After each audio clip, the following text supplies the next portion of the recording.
Oh, what is the upskis, everybody? Welcome back to another episode of the GXGamerCast. We're on episode 158 of my little gaming show where once a week I just has to talk about video games, whether they're new video games that I'm playing today, old video games that I grew up with, it doesn't matter, video games. And today I am finally getting to talk about Metaphor Fantazio, and I still feel ridiculous every time I say that name. It's a little much, but it makes sense, I guess. There is a lot of metaphors in this game, and I don't know what the heck a Fantazio is, but it seems like a very fantastic, or a fantasy word, and there's definitely a lot of fantasy in this game. And in terms of this game, well, I will be reviewing it. I'll be discussing my feelings of this 100-hour-ish JRPG, and I have some mixed feelings about this video game, so we'll be getting into that. But before we get into that, let us discuss what I've been up to over the last week or so. As I always encourage you, the viewer, the listener, let me know what y'all have been up to. Summer's almost over, y'all. I mean, it's pretty much over, right? I mean, the last big weekend of the summer, so hit me up. What was your favorite video games that you played during the summer? What were your favorite movies that you watched this summer? Which ones really stuck out to you? And did you watch a whole bunch of TV shows in the summer? What were your favorite TV shows that you binged this summer? And yeah, let me know about all that stuff, as I'm about to let you know what I've been up to. So if you haven't been keeping up, I've had a very busy week. I've had the homie Kyle came to visit. Oh baby, that was fantastic. Got to see the homie in the flesh. That was awesome.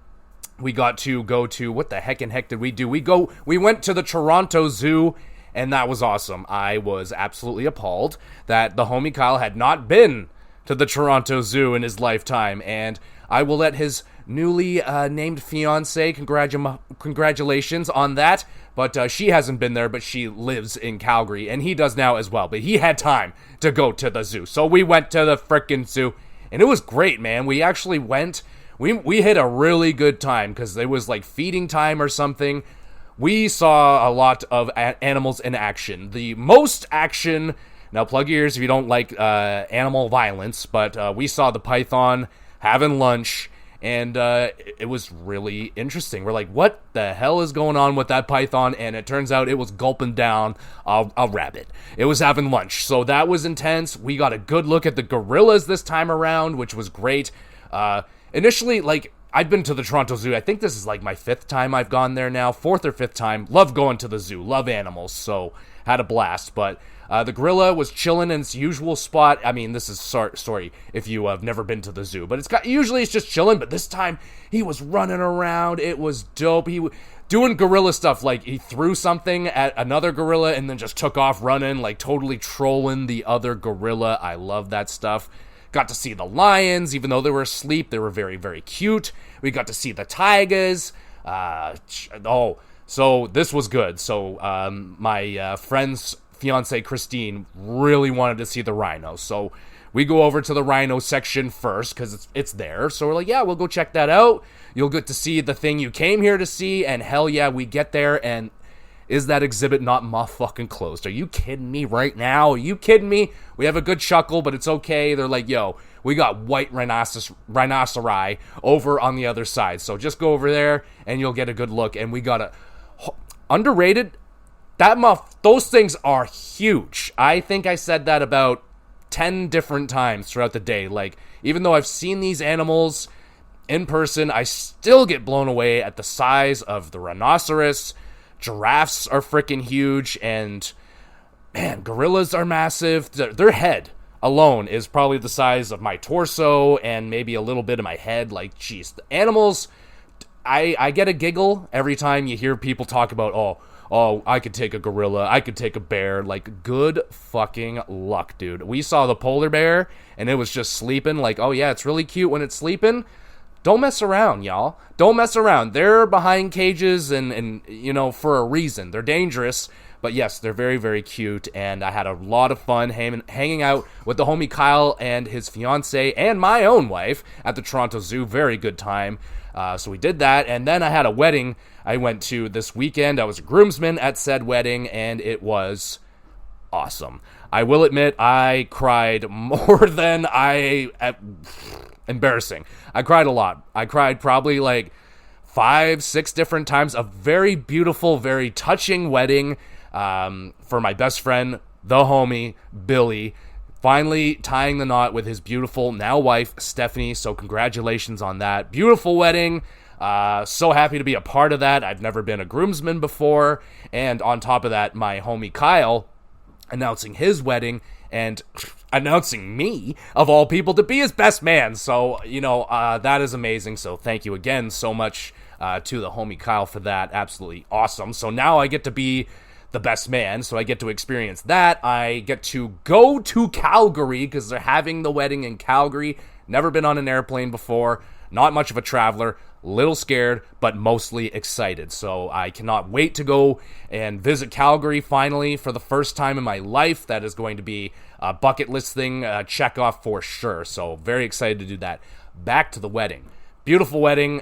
Again, congratulations to Billy and Stephanie on their beautiful engagement, but also their daughter was a part of it. They're beautiful.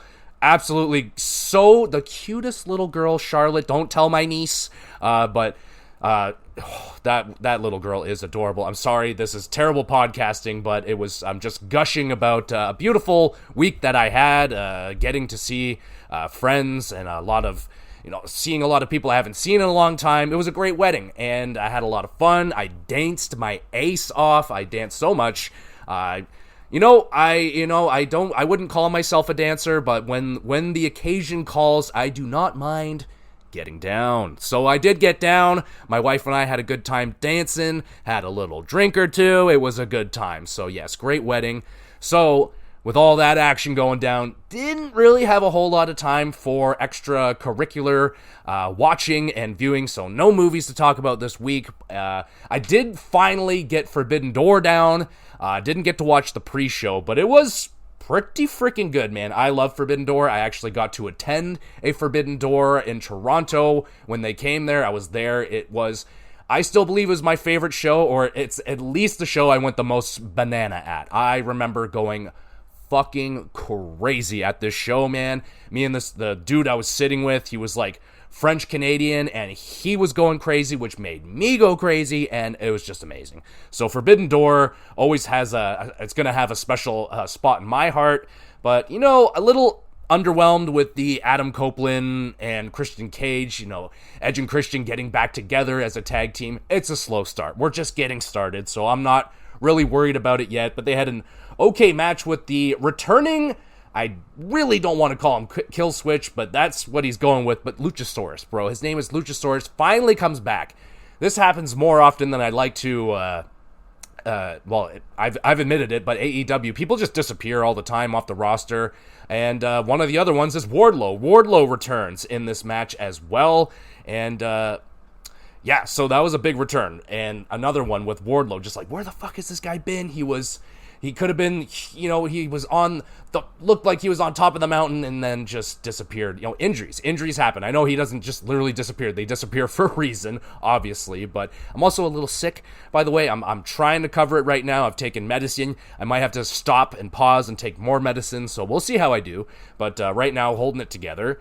The Mercedes Moné 4-way match, little bit underwhelming. Like I liked the other women that were involved, each one from a different promotion. You had Bozilla, Persephone, and Alex Windsor, kind of a good variety of names thrown in there. But at this point, I think Moné has 9 different championships. It's getting a little bit much, I wasn't necessarily expecting her to lose, but I don't know. I'm not sure I really enjoy this multi-belt Moné. We'll see where it goes. But a nice treat for Zack Sabre Jr. going up against Nigel McGuinness for us technical fans out there. That was a pretty good one. Bro Dito winning the tag team championships. That was kind of unexpected, defeating the Hurt Syndicate. So that was interesting. That was a pretty good match right there. Timeless Tony defeating Athena. I was admittedly kind of rooting for it was very tough for me. It was like 51% to 49%, but I really, on the inside deep down, wanted Athena to win. I'm a big fan of hers, and I was expecting this to be her big breakout party, and she finally gets the championship, because admittedly, Timeless Toni doesn't really need the championship. She alone with the gimmick is big enough. I don't think she has to have a championship. I'm not saying Athena has to have it either. She's also very charismatic and a big character herself, but I would have really liked her to take that hop from Ring of Honor and really get into the AEW pipeline, like really get in there. We rarely get to see Athena, which is a shame, on AEW, and she is maybe one of the top 5 female wrestlers in the world right now, so I would really like to see a lot more of her. So it doesn't look like I'm going to get that. We'll see where that one goes. Hangman versus MJF, that was also a little bit long, a half-hour long match, and with the hoopla, the championship can change hands with disqualification, adding in more flair for the MJF side of things, but Hangman gets the job done, pretty enjoyable. And then the lights out steel cage match was batshit crazy. The Golden Lovers, Team Kenny Omega and friends versus, holy crap, the Young Bucks and all that. Just a spot fest, very enjoyable. I would say, yeah, probably the best match of the card. Again, I wanted to pay more attention to it. Very tiring week for me.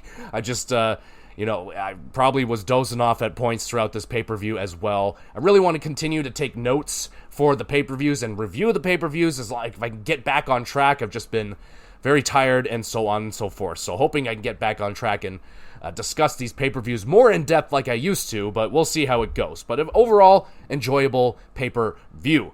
And outside of that, we started the, Clash in Paris. Just started that, did the Roman Reigns match versus, what's his name? Bronson Reed, right?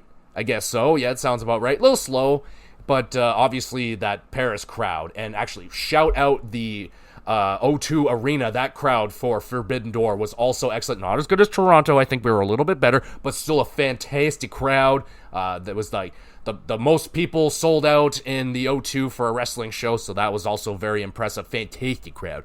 But we know Paris, France, they like to get down at a WWE show, and they are getting down at the WWE show right now. Clash in Paris, they are stealing the show yet again so far, but I'm very early into the show. I'm only a match and a half in, so early, but maybe we'll discuss that next week. So yeah, outside of that, watched a little bit of Survivor. Still did not a lot of, I think we got 1, maybe 2 episodes in. Plug your ears if you don't want to hear spoilers for season 7 of Survivor, which happened 20 some odd years. Anyway, doesn't matter. Rupert got eliminated. I'm pissed.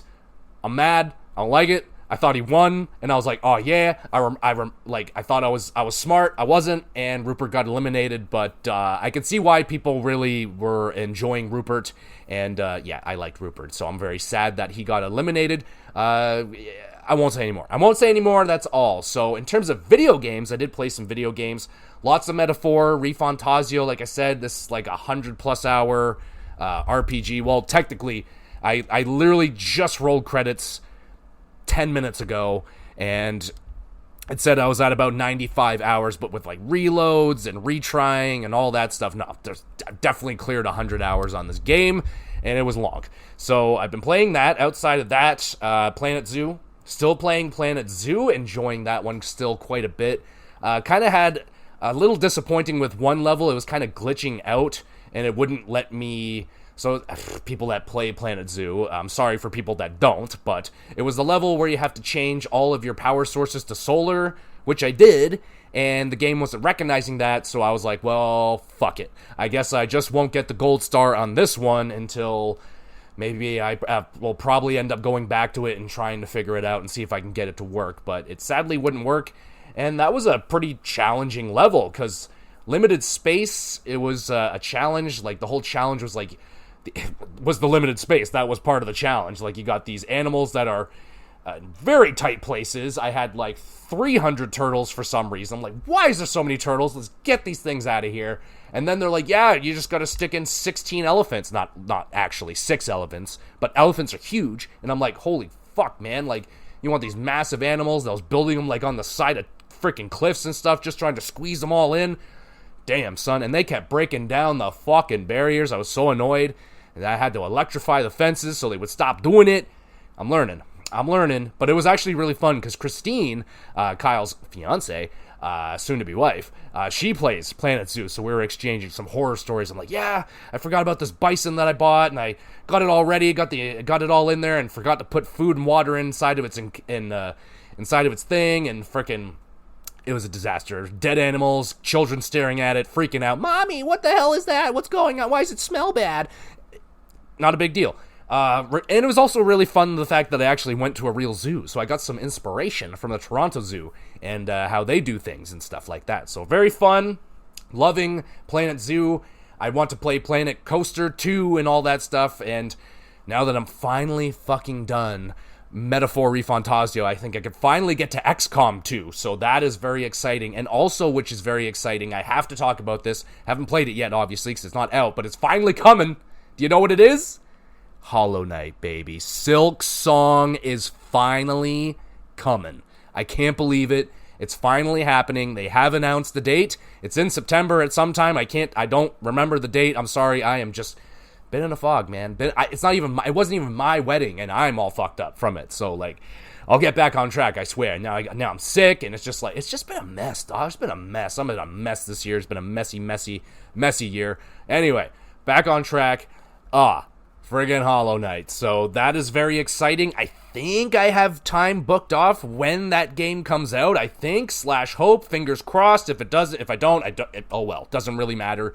I would rather maybe not tackle that game right away and hope that some strategies come out for the bosses. I imagine it's going to be hard as hell, because the first Hollow Knight game was one of the hardest games I've ever played. If you want to look up that episode, I've done an episode on hardest games and hardest bosses, I do believe, so you can check and go look those ones up. That's a lot of fun. But yeah, dude, I am very excited. I'm excited for Hollow Knight, so that's a lot of fun. And speaking of a lot of fun, let's talk about Metaphor ReFantazio, definitely one of the more creative names for a video game I've heard in a while. Let's talk about this game.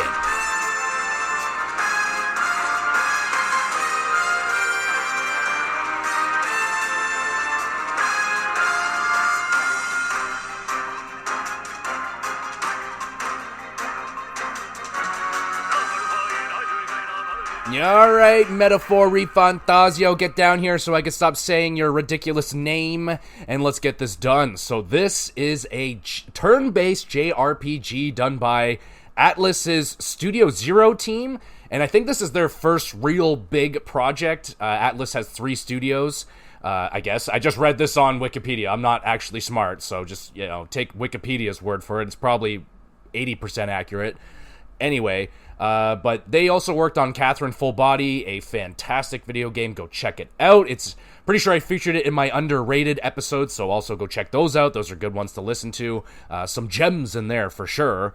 So it's a turn-based JRPG, whether you like it or not. I know some people don't like the turn-based thing. They don't like JRPGs. So if that turns you off, then I'm sorry. But they weren't always my thing either. I didn't always like Persona games either. I remember playing Persona 4 Golden back in the day, downloaded it on my PS3, and it just didn't click. And I almost had that problem with this game. Now, I did get through this game, but it didn't always click with me, Metaphor ReFantazio. But let's discuss what the story, the gist of the story is about. So basically, you start off with a great little anime cutscene, and the king is murdered. Oh yeah, baby, he just gets stabbed right in his bed. Just sleep. Like, where are all the knights? Like, where's the defense for this man? Anyways, massive room, no one around. No wonder he died. So yeah, he gets murdered, and the prince, the guy that should take over, is cursed with this fucking, basically a Sleeping Beauty ass curse. Like, he's dead but not dead, but he's just laying there, and he can't become the king because he's fucking a vegetable, basically. So anyway, this douchebag named Luis is around, and he's preaching, oh, I could be this next great king, but he is obviously gonna be a tyrant. He's obviously evil, and we gotta stop that bitch. And then this giant rock face thing appears in the sky, and inside of its eye has all these candidates for apparently what the people are most believing in. So you want to be in that eye. You want to be a part of that rock face. But you start way down at the bottom, like way down there. You're basically a nobody, and yeah, you got to work your way. You got to do stuff to build up people's trust in you and their belief in you, and you work your way up the ranks until you eventually maybe get to become king. So you want to gain favor with the people, and yeah, you play as an Elda who are very low on the social ladder, and that is a big theme of this game, is like social tiers and classes and people just treating other classes very poorly. There's higher up classes that just treat everyone very badly, and it's very common and, you know, not really looked down upon in this world. And it's a very fantasy world. This world isn't based on anything that, you know, we're living around, that's for sure. It's in like I wouldn't call it medieval fantasy world, but it's kind of, it's like, it definitely seems like it's not like a futuristic world, like, but there is, you know, I don't know, it's like completely fantasy. So if you like that, cool. If you don't, oh well. Now, me personally, I don't love fantasy games. I like things that that are based off of reality. That's why I didn't necessarily jive with this game as much as I did Persona games. Now, don't get me wrong, didn't hate this game. Now, I was cursing this game's name out just moments ago, but didn't hate this game. I just did not jive with it the way that I did with a Persona. I had high hopes for this game. It was, number 1, number 2 on the games that, it was on my backlog anyway. It was like number 1, number 2 on my backlog that I wanted to take down, and I finally did, so that's another one off my backlog list, thank goodness. That's a big one. It's a 100-hour RPG, not a big deal. Anyway, Persona has the advantage of school. A lot of people, most of us went to school, at least for a little bit, right? Maybe not everyone finished it, but most of us went to school, and we can have our own experiences and base that off of the game and be like, oh, I had that kind of experience. I made friends at ski. I went to ski. So yeah, I just personally jive more with Persona because it's based off of more of a real world. But not that that's a negative in metaphor. People love this game. The hype got to me, and yeah, it ended up making this game kind of become a disappointment for me. I'm not going to do that award anymore, the most disappointing game of the year, because I don't really want to highlight that kind of thing, but if I was doing this, metaphor would fall in that category. Again, not because it's a bad game, it's just that I was expecting so much more with all the reviews and the praise that this game got, especially from the people that loved Persona. I was really, I was like, oh, I cannot wait to play this game, and when I finally started to get into it, I was let down, and yeah, we'll get into all that, but that is basically the basis of the game. King is murdered, Prince can't be freaking used, so we gotta figure out a way to crown a new king, so all these candidates get freaking brought up. It's basically like a high priest, and then you got Luis, who is like a high-ranking military officer or something like that. So those are your main candidates, and then you got you, this very low on the totem pole Elda kid with 2 different color eyes, and so I don't know. So that is basically the basis of what we're doing here. We can get into the graphics now. It's a lovely looking game. It doesn't it doesn't pop out of, it doesn't make my eyes pop out or anything. I still actually kind of prefer the stylization of the Persona games as well compared to Metaphor. Again, don't get me wrong, great looking game, great art style. It's just I like the theming of the Persona games. Each one has a color. I think Persona 3 is blue, so it's more of like a cool tinge, and then yellow is Persona 4, and then Persona 5, I believe, is red. But anyway, I might be off on that one. But they all have a theme. I like that. I don't know. Metaphor didn't really have, again, not a bad thing. Lots of great colors. I would almost say white. White would be kind of the color of this one. And, white just doesn't pop as much. I don't know. But it's still a colorful game. It's going to look amazing for probably ever. It's an art style that is just going to age beautifully, as this game is. Lots of beautiful vistas, lots of great places you're visiting with a lot of different locales, different styles. You got your, all these different worlds and planets you're going to. Not planets. You're staying on one planet. You're not there's no space travel in this game, my bad, but different worlds, different continents, or whatever the heck. There's 5 or 6 continents I think you're traveling to, and it's beautiful. It's a beautiful world. They got this great map overworld thing when you're traveling to look at this highly detailed map. Very nice looking stuff.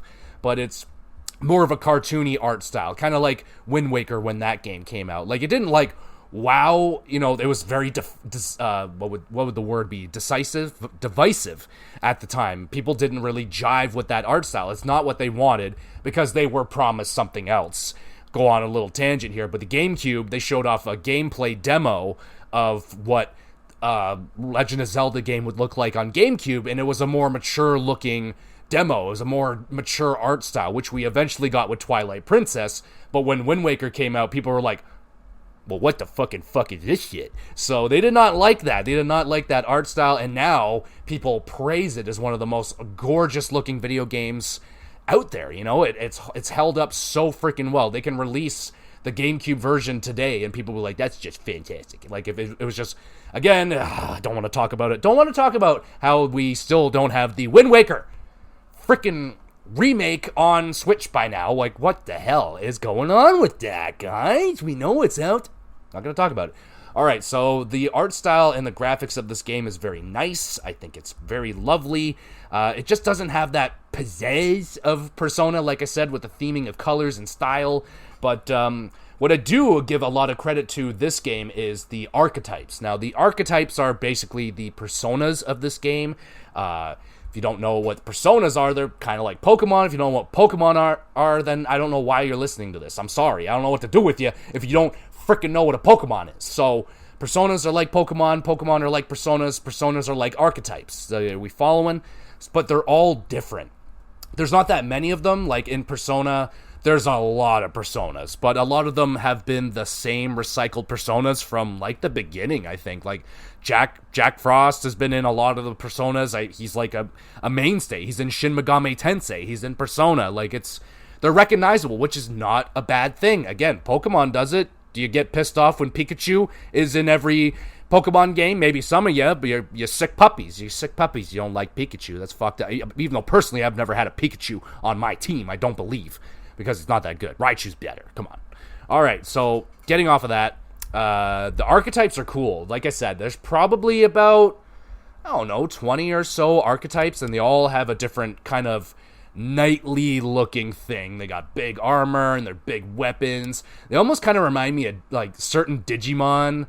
I don't know, I haven't watched a Digimon thing since like 2001, so I'm a little hazy on Digimon, but I just remember them like big knights with armors and stuff like that. One of them's riding a horse. There's really cool ones, like there's a trickster that's kind of a Joker looking one. The main one that you're using is called like the Soul Seeker, but they also like kind of digivolve. They kind of evolve. Like we'll get into that in the gameplay in just a moment, but yeah, they will level up and they get like cooler looking. So that's, you know, again, that's why I also have jived quite heavily with the Persona games, because they have a little Pokemon in them. I like that, but that is absent from this one. You are not capturing these archetypes. You are, in a way, kind of collecting them, and it's kind of, again, this is all in gameplay, but we'll get to that. All right, so we'll move on now. The graphics, it's a great-looking game. It's going to hold up for pretty much ever.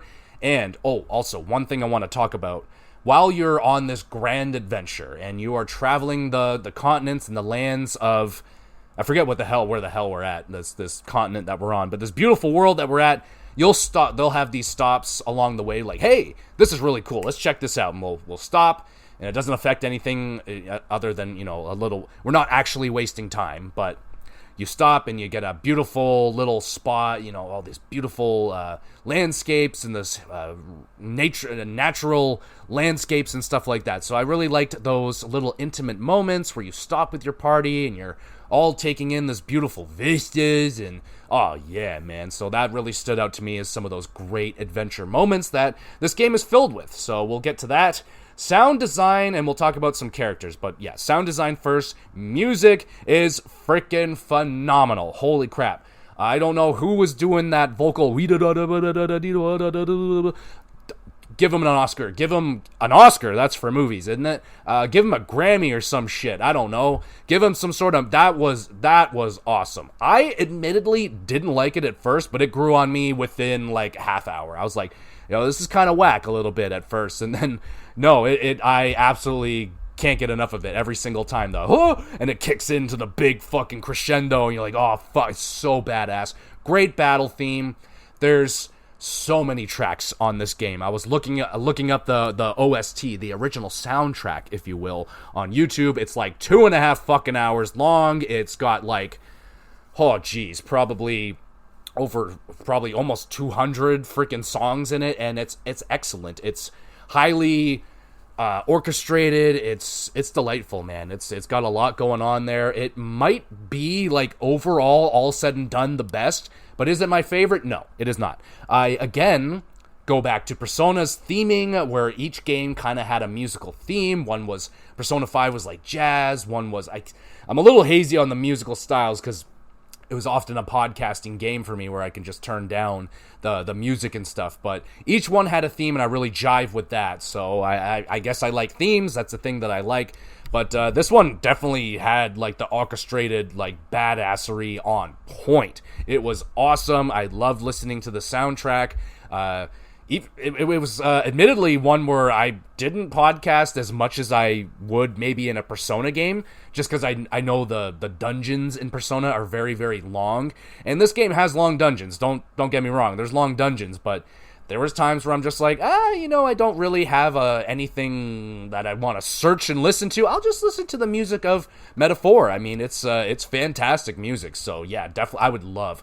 I don't really collect soundtracks. I can't say I even own a singular soundtrack, but if I did, like, there's a few that I would really love to own, like some record versions of, even though I don't have a record player, so I'm being kind of douchey about it. But regardless, I would just love to have some of those soundtracks, like Mario Galaxy and, like, Chrono Trigger especially. Holy crap, I'd absolutely cream if I had, like, a fucking vinyl version of Chrono Trigger. That would be so freaking cool. But the music in Metaphor is awesome, and so is the voice cast. Absolutely awesome. Wait. There's one theme that I had beef with. Let's talk.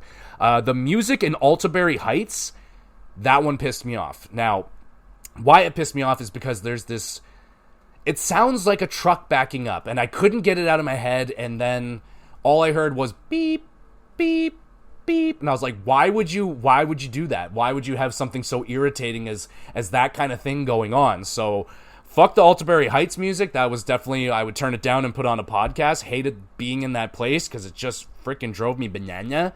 But back to the voice acting, absolutely love it. Love the intensity during the battles, especially when they're calling out their moves, and the accents. You got, like, the Scottish accents or something going on in this game, and it's freaking unbelievable. I don't know if that was probably terrible. I am so sorry about that. I will never do that again unless you ask me to. But I love a good Scottish freaking accent, and I think it's Juna has it, or it might be Yufa.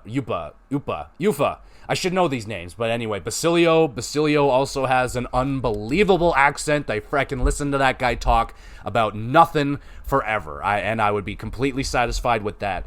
The only one I didn't like, oddly enough, was the protagonist, which normally is not voiced. In any of the Persona games, your protagonist is not voiced, but in Metaphor, he is. And it just wasn't my favorite. Now, it's a little, like, kind of feminine-y sounding for a male character, but I understand what they're going for there, because, girls play games too, and it kind of sucks that you couldn't pick between a female or a male protagonist. I feel like I don't think that would have really bothered the story at all. There's no, like, love interest, I don't believe, in this game that I could recall, so I wouldn't have seen the harm of being able to choose if you were a female or a male character, so I think that was a little bit of a missed opportunity here. Anyway, wasn't overly, enamored with the voice of the protagonist. Kind of would have been fine with it being unvoiced, but I don't know if that's necessarily true, because one beef I do have with this game is, holy fuck, is there ever a lot of talking.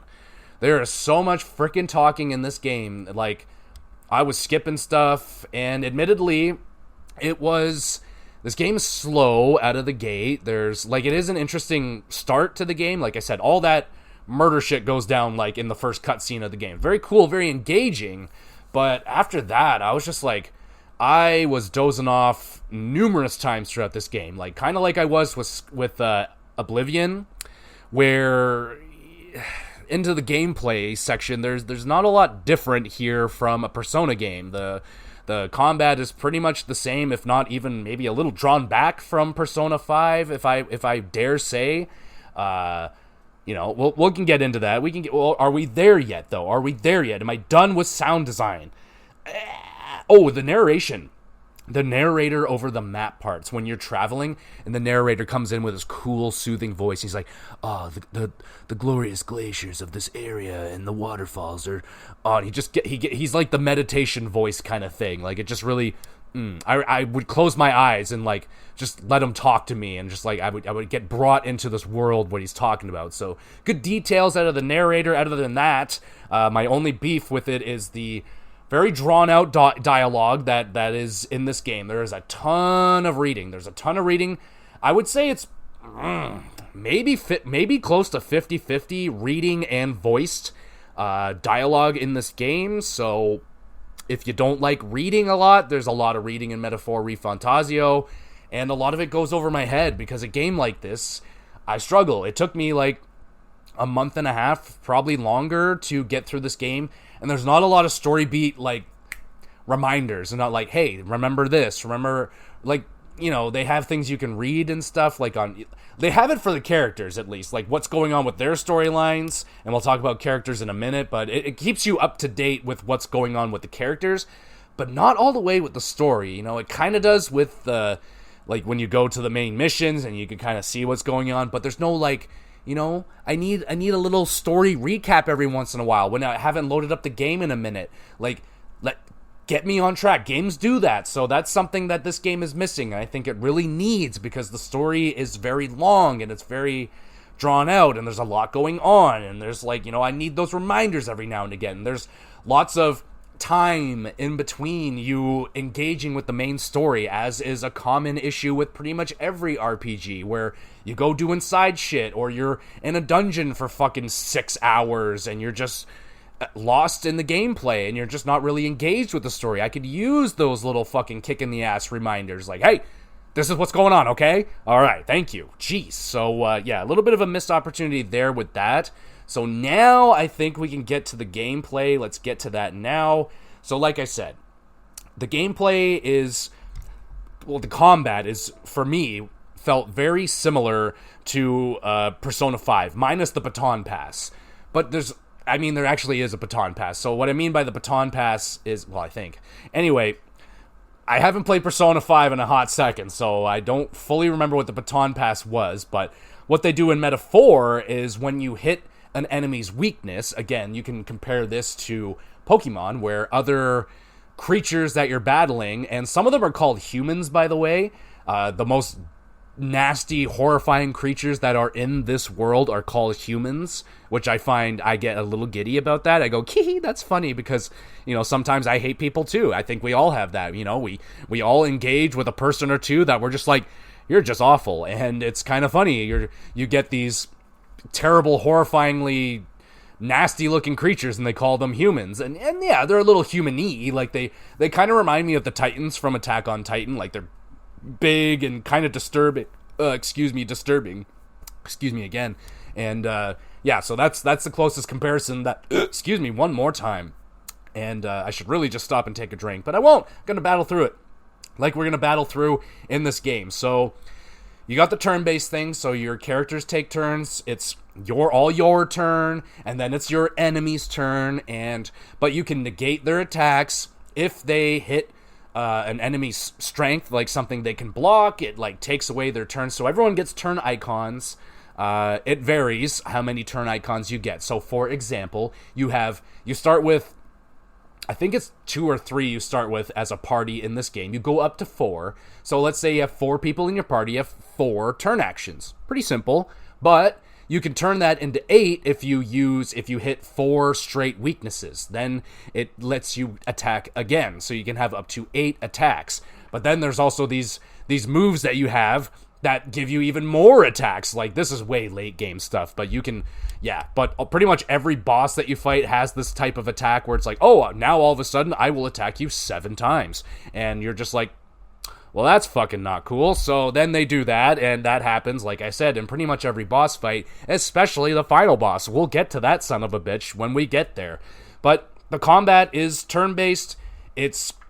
Everyone uses an archetype, like I said, and the archetypes have a theme. Some of them are kind of more defensive-based. I think we'll call it the Knight. The Knight is it's very good. I really enjoyed the Knight that is used by Hulkenberg. I didn't talk about the characters. Should we talk about the characters right meow? We could probably swing back to the characters. We can work him in while we're doing this. All right, characters. There we are. All right, we'll start with Hulkenberg because we're already talking about her. She was one of my favorites. I really enjoyed her character. She was that classic. She will eat anything. She loves food, loves to talk about food. She eats disgusting things and says it's delicious, and she can't cook for shit. Everything she cooks tastes disgusting, but she loves to eat it, and I loved her character. For her, and this is the kind of cool thing about Metaphor, is that you can really build people up as to anything you want. You don't have to have Hulkenberg be this knightly defensive type. Like, you can make her be a magician if you want to. She can be a strength build. She can be a trickster. She can be really anything you want. You can choose multiple archetypes per person. You just have to level them up, and that takes battling. And the more battling you do, these archetypes will level up, and you max them out to level 20. Once you get them to level 20, you can unlock their next tier, and then some of them have 3 tiers, some have 2, some have 4, some have 1, some only have the 1, and then you get the ultimate one when you have like 3 different ones like kind of maxed out. You can unlock the ultimate tier fucking archetype, and it's pretty awesome. So that, again, that's very late game stuff. But Hulkenberg, great character. I love her design with her red hair and the red bangs, and she's kind of tall. She wears black, and she's just really cool. I really enjoyed Hulkenberg, and an awesome name, man. Hulkenberg, that is just a freaking awesome name. So shout out to Hulkenberg. She was great. Stroll, I had Stroll as I pretty much just went down the main archetype thing that they were good at. So he starts out as kind of like a soldier. He's just, strong. I forget what the hell did he have? Oh, it was like a samurai or something. He has like good swordsman stuff. So he was a swordsman. I enjoyed him. I ended up making him very versatile, like I did with most of my party that can do some good shit. So he was also, same thing with Hulkenberg. Hulkenberg was very versatile, especially defensively. She could set up barriers. She could set up, raising our defenses, lowering the enemy's attack and defense, she was very awesome. She was pretty much a mainstay. She's a very early party member, so she was pretty much a mainstay in my party for most of the game. She was there for the final boss, who was a piece of shit. We'll get to him. I really hated that final boss, so that was good. We got Heismay, the fucking homie, so cute. What the hell is he called? He's a group. Oh, he's a Yugeef. Yugeef. He's like this kind of little cat rat bat, but very cute. Kind of reminds me of like Puss in Boots from Shrek. Like, he's little and cute, but also very dangerous. You don't want to fuck around with him. And you get to use, he's like a ninja. That was his main thing. I used that one. It was pretty good. He would use like dark type attacks. But the other one I got him to go for was the, what do you call it? It's the shooter, which would turn into the Dragoon. So I really liked the design of that one, especially. Had this big cannon and really cool, almost like a mech design. Really enjoyed the look of that one, turning into the Dragoon. Very, very cool. Love anything that's called Dragoon because it's so cute. But the shooter dude was cool because you can actually put your characters in the front or the back position when you're fighting. So obviously the front, you would want to have your more up close and personal, like the sword guy, the Hulkenbergs of the world. You would have them in the front, and then in the back you would have your magic users and your shooter, because the shooter, he actually has to be in the back to use his better attacks, like the volley attacks, using like arrows. There's I think it's 3 different type of physical attacks. You have slash, like a bash type thing, and then piercing. So he will cover the piercing. He has like a very useful poison attack, which was quite useful when you poison someone in this game. Whenever they attack or do something, it does like a pretty good chunk of damage whenever they do anything, so that's very useful. If there's a boss that is susceptible to poison, definitely do it, because it's worthwhile. It does a lot of damage, because bosses generally have like 4 turns per turn, so it's like, yeah, so that one's pretty good. I liked using the Dragoon. And also the Tycoon, the merchant class, is probably one of the must-haves for this game. I used it for the most effective one. I had Stroll use it. I had 3 different characters maxed out on the merchant class, which got, I think it was called the Tycoon. Very useful. It sounds really bad at the beginning of the game, because you have to use your own money to do the attacks. And you don't really, you're kind of strapped for cash at the beginning of the game, right? You gotta buy potions, and you gotta buy fucking all that shit, right? The ailment stuff, my burn ointments and fucking creams and all that bullshit. So you gotta buy all that. So you're generally broke, and you're always buying new weapons, new gear, getting better armor, getting better shoes, and you got all that shit. You're buying accessories, all that shit. Classic RPG shit. It's all here. And you go to every town has a different shop, that each shop sells like some different shit, some stronger shit. Finding the potions, certain potions at certain places, so on and so forth. And there's even some like secret areas, like when you're going somewhere far, it takes like multiple days. We'll talk about the night and day cycle and all that shit in a minute. But it'll take a few days, and along the way, like, hey, there's this little town, you want to stop in? They have a shop, and you can shop, and that's like, you can find some pretty cool shit in those shops. So always stop in when it says, hey, there's a little thing here, do you want to stop in? Always stop in, because there might be something extremely useful to have in your party. So there you go. Back to the characters. So I really enjoyed Heismay. He likes to get drunk with you. I don't know if you get drunk, but he gets drunk. He likes to get drunk, so that's always a good time. He's a great character. You have Yuani. She's good.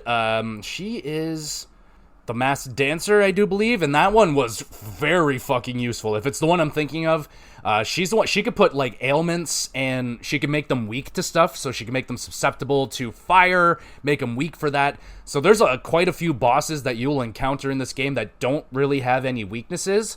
And she can make them have a weakness, which is huge for this game, because obviously when you hit a weakness, it's going to do like 1.5, almost 2 times the damage it normally would be, and you get an extra turn. So it's like crucial to this game's success for you to be able to capitalize on doing that as much as possible. So having her in the party, that was, especially late game during the harder bosses, she was a must. So she was very useful, and as a character, I liked her. She was a singer, I believe. And she was actually hanging around with the enemy at the beginning of the game, but turns out she's like a spy, so she ends up joining us, so that was pretty cute. Then you have Yufa, even though her full name is Euphrasia, but she's cool. She's what they would call a sister, a man. No, she's not any. Well, she is. She's not a man. She's not a man. She's a she. What the fuck do they call these people? Mustari. So these people have 3 eyes. Very cool. And that third eye does, in fact, see something. It sees the Magla, which is just magic. So there's a different way of calling magic. So she can, like, see the magic in the air and see things like that. So she's really useful. The Musari people get treated very, very badly in this game. They're forced to wear helmets, like these big, probably heavy, not very awesome helmets to cover up their third eye, like just to cover them up completely. Very not cool. So that was another part of the theming of the social ladder that was, all throughout this game. Lots of that, a lot of metaphors and shit. And then you have Basilio, who joins the party very late. So late, in fact, I barely got to become friends with him because I didn't know how. The game generally will tell you when there is someone interested in talking with you. It'll be like, hey, this person's thinking about you. Would you like to go to them? And then you do. It did not do that with Basilio, hence why I did not get to befriend Basilio very deeply and get to know him a lot better, which is unfortunate because Basilio has one of the best accents in the game. So, yeah, that was unfortunate, but his character is just like the big, bashy, smash, crash, put a hole in your ass type of guy. And that was fine. Like, he was okay because I didn't get to befriend him as deeply as I would have liked to. As you level up your friendships the same way that you do in Persona, your friends get benefits. Not those kind of benefits, but they will get some benefits where they'll earn XP, more XP while they're not in the party, so on and so forth. You can unlock certain things for them. You can unlock new archetypes. Like, you have to have them up to a certain level to even unlock, like, level 2, level 3 of that archetype, so on and so forth. So it's very important and crucial that you're making your friendships with your friends, and I was very upset when I found out, like, it was pretty much too little too late with Basilio. I ran out of time with the game. So, and speaking of time, that's pretty much all the characters. We can now talk about the time mechanic of the game, which is very similar to Persona. So things take time. You have night, you have the daytime / afternoon to do shit. And the game gives you the option of choosing what shit to do, which is great. I love that. I love the management of that. So the main things that you are basically working on, we already discussed a few of them. Making friends, building those bonds with those people, meaning going to see them, hanging out with them, and helping them with their problems. And listening to their problems, more importantly. The more you listen, the better you're probably going to do with them. Why is that? Well, while you're talking to them, they'll be like, you know, it'll be like, hey, what do you think about this? And they'll give you some options, like, here's 3 things. And each one will give you a good response, a better response, and a fantastic response, where you'll get a bonus for saying, like, the best thing that you can say for them right now, I guess, basically. So pay attention when you're talking with your friends, listening to them, and build bonds with them, and they will get stronger, make you stronger, and all that good stuff. Just like in Persona, you're building bonds with people. The stronger your bonds, the stronger your party is going to get, and the more powerful things you will unlock. So it's very crucial to build those bonds. And I pretty much got everyone maxed out that you can, except for, like, Basilio. And I think Yupa, I got to only, like, rank 7. 8 is the highest you can get them to. So, and it's not quite the same as Persona, where sometimes you'll hang out with them and you don't really build, like, it takes a few, like, just hangouts where nothing really crucial happens until you hit that next tier of the friendship. It doesn't really happen in Meta 4. You pretty much level up every single time you go to see them, which is great. And another great thing of this game is the little quality of life things that they have compared to Persona 5, for example, where you would have to go and find the person that you need to hang out with, and you're like, oh, fuck, where are they? Are they over here today? Oh, on Tuesdays they're over here. Oh, fuck, okay, well, I gotta go over here. You don't have that problem in Meta 4. You can just go to, like, the friendship panel thing, basically, click on the person you're looking for, and you can just teleport right to them. Bam. Fucking awesome. So that is, like, a big ups on Meta 4 for their little things like that. They also have a really good fast travel system where you can literally pretty much teleport anywhere to any continent in the game that you want to instantly without wasting any time, which is another big ups. I just wish I knew I didn't have to go all the way back to the Gauntlet Runner, go all the way downstairs, go to the teleportation device. You don't even have to do that. You could just go to the map and just pick the thing from there, and it'll do it all for you. I wish I knew that. So that would have saved me a few more minutes, but maybe I would have snuck in under the 100-hour mark. But regardless, it was a good quality of life update. Even if I had to still go to the Gauntlet Runner, it was still pretty good. But now it's great. So there is that. They have a really good thing of that. So what else can we talk about in terms of the gameplay? So you have these special combo attacks. I think they're called, like, synthesis or something like that. It's basically a special attack that you can, like, a combo attack you can do with another party member. And you unlock those by finding them. You can buy them from this one merchant. And they're basically like talismans or masks or something that unlock a new power. And there's some really good ones that you're going to want. They're basically like Knights of the Round, you know, for Final Fantasy, those type of things. The summons and all that. It's pretty much that. It takes 2, sometimes 3 turn icons, depending on the move that you're going to do. Generally, it's 2. There's only very rare 3, and it's not worth it to use 3 anyway, so don't do that. But very good. They're generally very, very powerful moves. My favorite one that I can remember is called Metaphor. Big fireball move, just fucks people up. There's also a really good one for the merchant class one, which it costs 10 grand. It costs 10K to use this attack one time, and it's worth it though, because it fucks everybody up, and it's an almighty move. And almighty is basically like the normal attack of the Persona / Metaphor world, where it's not super effective against anything, but it's not effective against anything, you know what I'm saying? So it's a useful move to have, especially against those enemies that don't have a weakness. no one can repel Almighty as far as I can tell. So it's a useful move to have. So you can do that. You can combo it up. There's a ton of these moves. We're talking like probably, well, maybe like 100 of these different combo moves. So yeah, there's a lot of them to learn. There's a lot of different ones to try out. Different strengths. Some of them target one. Some of them target all. Some of them do damage. Some of them do buffs. Some of them do debuffs. So it's, I actually wasn't using them all that much at the beginning of the game. I was like, oh yeah, I got these fucking, like, super moves I'm not using, so let's fucking start using some of these super moves. And then I started doing it. I started having some better success with the game. And I will say, this is one of the tougher JRPGs I feel like I've ever played. It is not easy. I played it, up until the final part of the game, I played it on normal. And it's not the best balance. Like, I shit you not, pretty much every single thing you can do in this game. Did every major side quest. I beat all that fucking trial shit with the dragons. Beat all the dragons. Beat myself. I beat myself off on top of a mountain. Beat him. And fucking, I did all that. I did every single bounty. I did everything in the Colosseum. And I still got my ass handed to me by the final boss. Like, I wasn't even close. Like, I probably needed to level up, like, 5 to 10 more levels.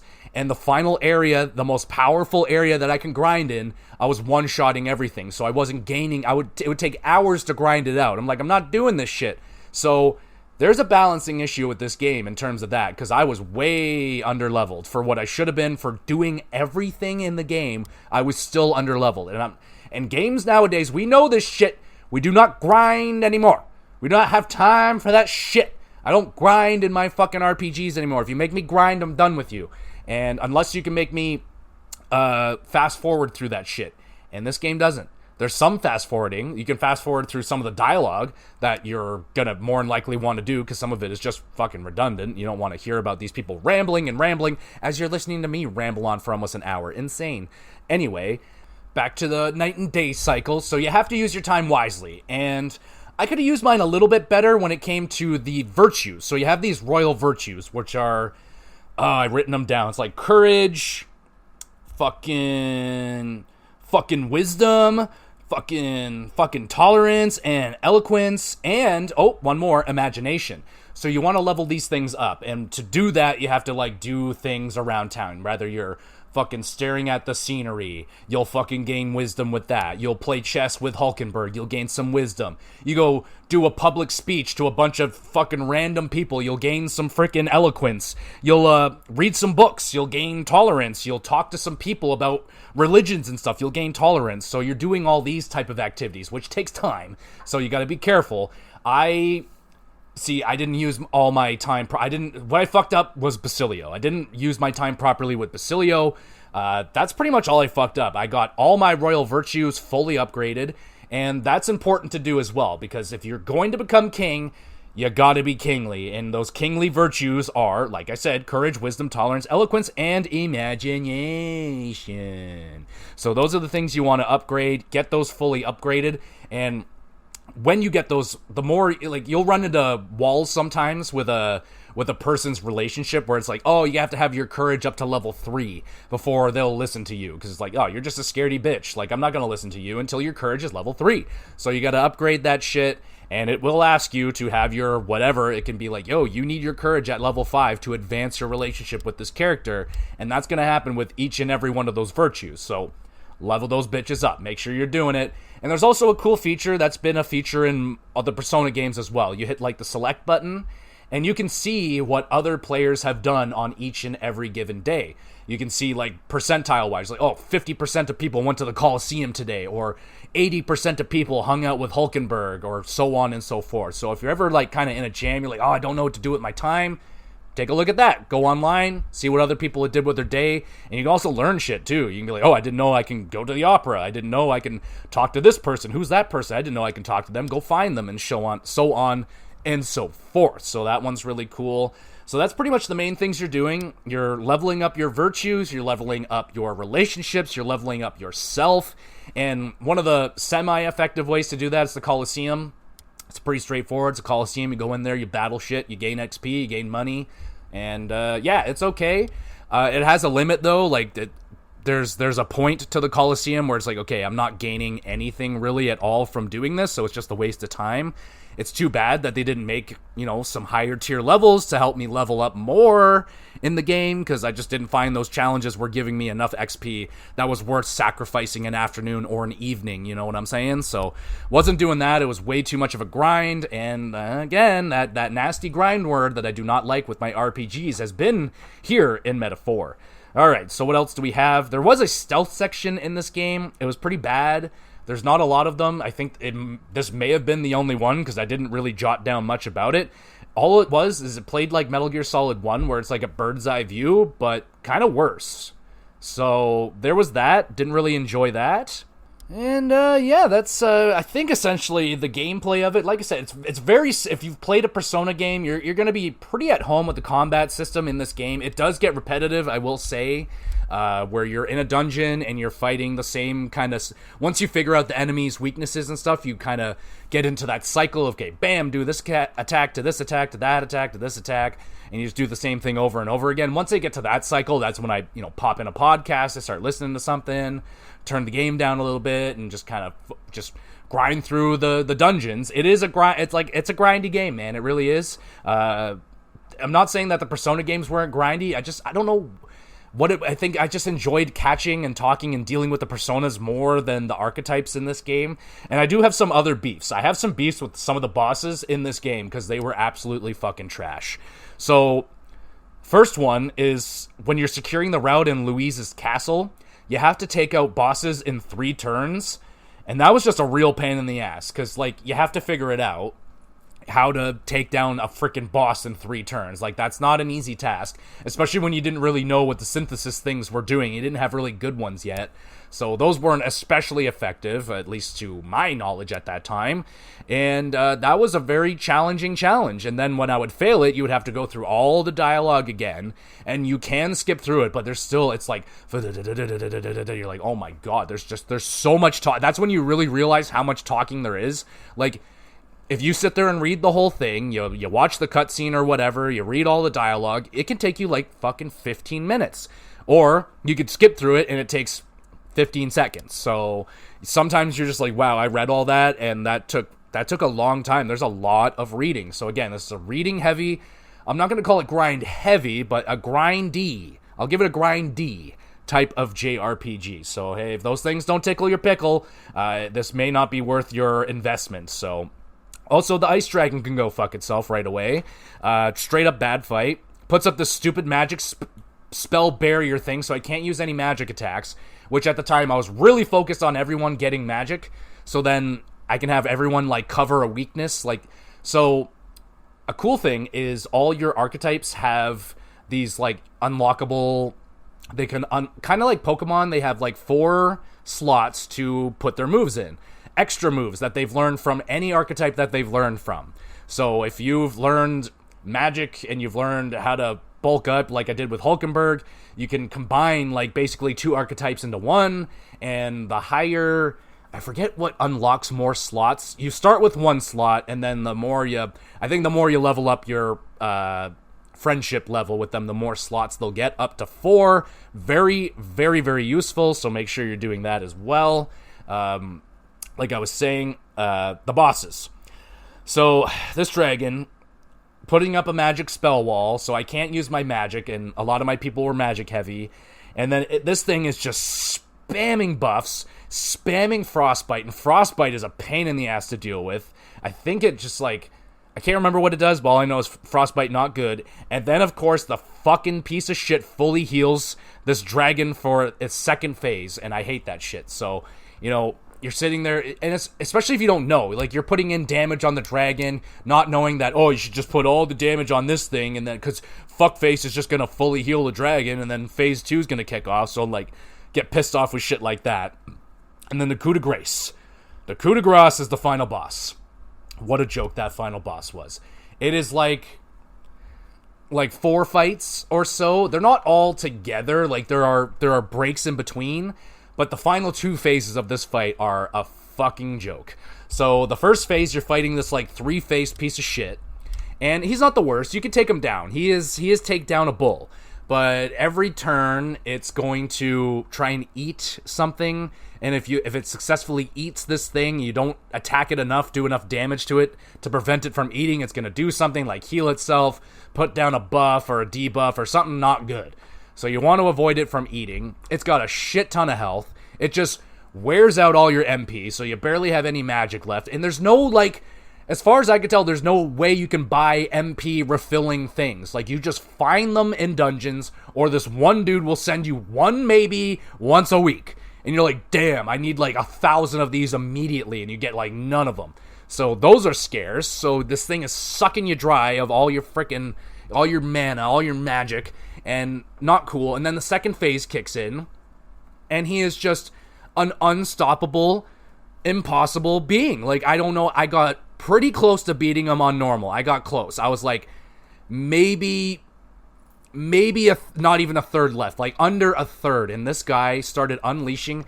He threw out 18 attacks in 2 turns. So what he would do, he starts with 5 turns. He does 5 attacks. Fucks me up. Then he does a soul cry, which will add another 4 attacks. So now he's up to 9. He then proceeds to do the same thing a second time, which is essentially, that will permanently wipe out any team. I don't care who the fuck you are. I don't care who you are. I was like, how am I supposed to get through that shit? 18 attacks over 2 turns? Like, I couldn't heal myself, and on top of it, he does a move that takes away turns from you. So if I have 4, I'll only have 3 turns. If I have 2, 2 people are dead, I have 1. If I have, like, it's just complete, I was like, this is overkill. This is absolutely overkill. Way too hard. I had to turn it down to storytelling mode and just mop this bitch up in, like, 3 turns because it was just a joke. Hated the balance of that fight. Like I said before, the final dungeon that you're in, you can grind up to, like, level, I was 76, 77 going into that fight, and he still kicked the shit out of me. My only way of getting as close to I did to beating him was Hulkenberg. I made her do like the basically target me, fool attack. So he would target her, and it would do weaker attacks because he basically just spams like target all moves. Like, he'll hit every party member, but when Hulkenberg does her move, he basically will only singly target her, and I can repel some of his attacks, so it does damage to him and it ends his turn immediately. That's how I got so close. But once he pulled out 9 freaking attacks per turn, there was nothing I could do. There was no way I could survive it. It was impossible. He would wipe me out in like, there was just nothing I could do. I was like, I can't physically attack this guy. There's not enough turns for me to heal myself and to distract him enough. It was impossible. So I had to turn it down to story mode. I was not impressed with the balancing, and that's going to go down as one of the worst fights I have ever had in a JRPG. It was very unfun. It was annoying. It was tedious. And if you lose to the second phase, you gotta do the first phase all over again, which does not take a quick amount of time. It is not, it's basically 3 bosses in one, and each one of them has hella health. The only way you do damage to them is you have to have, I'm pretty sure it's Yufa, in your party, or the masked dancer, to give them a freaking weakness, because they have no weakness. If you don't hit a weakness, it does no damage. So you have to spend your turns dealing with that and setting up that. So it's just a pain in the ass. The only way you can do damage is doing that weakness thing, or having a whole team of fucking tycoons and just spending tens of thousands of dollars doing damage to them, because it does do big damage, but not enough. You know what I'm saying? I couldn't do it on the normal difficulty. Way too hard. Had to turn it down, and that was disappointing.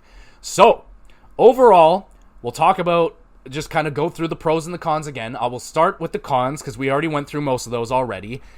Takes a while for this game to open up. Like I said, I was dozing off numerous times at the beginning of this game. There's tons of dialogue, tons of reading. Just, not even just reading, like some of the just scenes where they're talking to each other back and forth and you're listening to them. It just goes on and on and on and on and on. And sometimes you're just like, holy crap, can I go fight something for a second here? Tons of reading, huge monologues, combat can get dull at times. Like, if you're in a dungeon, especially when it makes you grind, when you're getting your ass kicked by a boss and you gotta go fight the same things over and over and over again, doing the same moves over and over and over again, it can get pretty dull. Some of the dungeons are really grindy. They're really long. It takes a long time to get through them all. There's a million enemies in them. And I think the combat balancing is bad. The fact that I did everything that the game required me to do. I did every bounty, I did every major side quest, I did the trials that said, once you get through these trials, you'll be set to fight the final boss. I was sure as fuck not. I was so underleveled, it was silly. You should be like level 85 to take down this final boss. Like, this dude's insane. I couldn't believe it. So I did not like the balancing of the game, but the things I did like.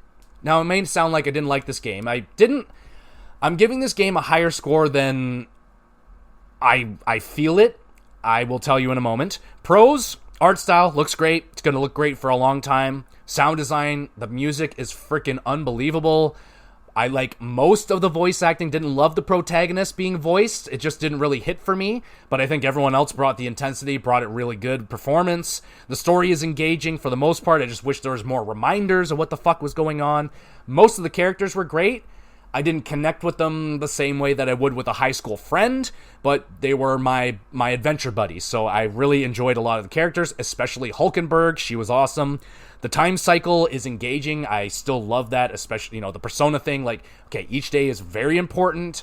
I gotta make sure I'm doing the right thing, and don't waste your time, and make the most out of every single day. I just like that. That's a really good thing.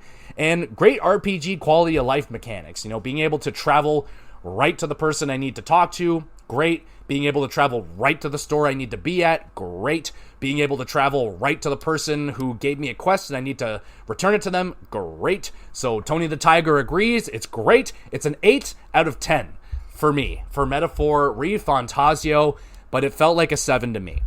They really fucked me over on the end, making me put in all this time on this game only to kick my fucking ass like that at the end and make me feel bad. I don't like that. That wasn't cool, Metaphor ReFantazio, so how dare you make me do everything in the game only to be highly underleveled. So take that into consideration. I am a veteran gamer, dude. I've been playing games my whole freaking life, and this game kicked my ass. I died so many times in this game, and don't know what was going on.